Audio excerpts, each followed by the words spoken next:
කිව්වද? එතකොට අන්තිම අපි පරණ කිව්වේ බලන්න යෝනා පොත. යෝනා 3:10. යෝනා මතක් වෙද්දි මොනවද මතක් වෙන්නේ?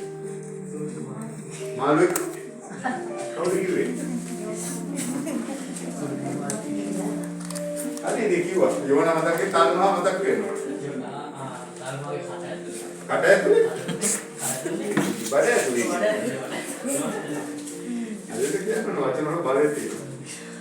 යෝනාගේ බඩ ඇතුලේ සෝරි තල්මහාගේ බඩ ඇතුලේ යෝනා දවස් 3ක් හිටියා. රාව 3ක් දවස්. දෙවනවා සෙක්‍රේ තල්මහා ලොකු මාළු. මේ මාළු දෙකලන්ද ෂාප් එහෙම ගිලිනවා මේ මිනිස්සු. ඒක මුග්ග. හරි එතකොට මොකද මම කියන්නේ කිව්වේ? යෝනා 3:10.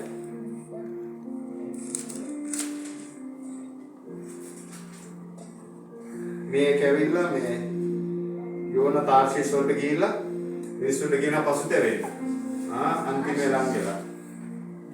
මේ විට ඔවුන්ගේ ක්‍රියා එනම් තමුන්ගේ නපුරු මාර්ගයෙන් ඔවුන් හැරුණු බව දෙවියන් වහන්සේ දැක ඔවුන්ට කරමී කීවා වූ විපත්තිය ගැන තැවි ඒක නොකළසේක. දැක්කද? ඉතින් යෝනාව තෝරගන්න දෙවියන් වහන්සේ ප්‍රොෆෙසර්ෙක් හැදේ කාලේ යෝනා දිනා කියලා කියන්න මේගොල්ලන්ට. මේගොල්ලෝ පසුතැවිලා හැරුණ නැත්තම් මේ සමාවෙන්න මේ නිනිවේට යවන්නේ. තාර්සිස් වලට මෙයා පැනලා දුවනවා. දේශස් දෙවන්නස් කියන නෑ ඔබ නිනිවේට ගිහිල්ලා මේ පණිවිඩය කියන්නේ. මොකද නිනිවේට යන්න කොහම මෙයා අකමැති කරන්නේ. නිනිවේ කියන්නේ මොනවද කියන්නේ? ඉස්සරේ නෙමෙයි. සිරියාව. ඔව්. අසිරියාවෙන් තමයි ඊශ්‍රායලය යටපත් කරන්නේ.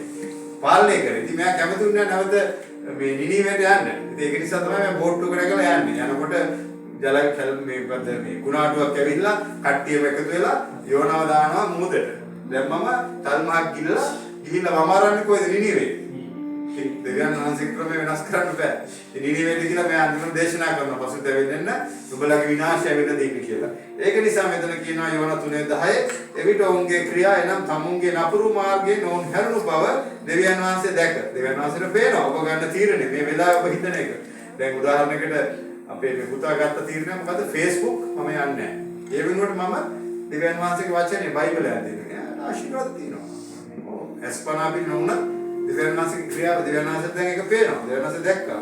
හැරුණු බව දැක ඔවුන්ට කරමිය කිව්වා විපත්තිය ගැන දැවි ඒක දෙවියන් වහන්සේ නමස්නා. දෙවියන් වහන්සේ තේරුම් ගත්තා. ඉතින් අපි ඒක නිසා දැන් අපි යනවා අලුත් කිවිසුමට. ඔන්න මොකක්ද අලුත් දැන් පරණ කිවිසුම අපි දැන් මේ කීපය මම ගත්තා. ගොඩාක් මට උදාහරණ ගන්න පුළුවන්. කාලේ සීමිත නිසා අලුත් කිවිසුමට අපිට දෙවියන් වහන්සේ කතා කරනවා මේ පසුතැවිල්ල ගැන. අපි පටන් ගමු මතේ පොතේ.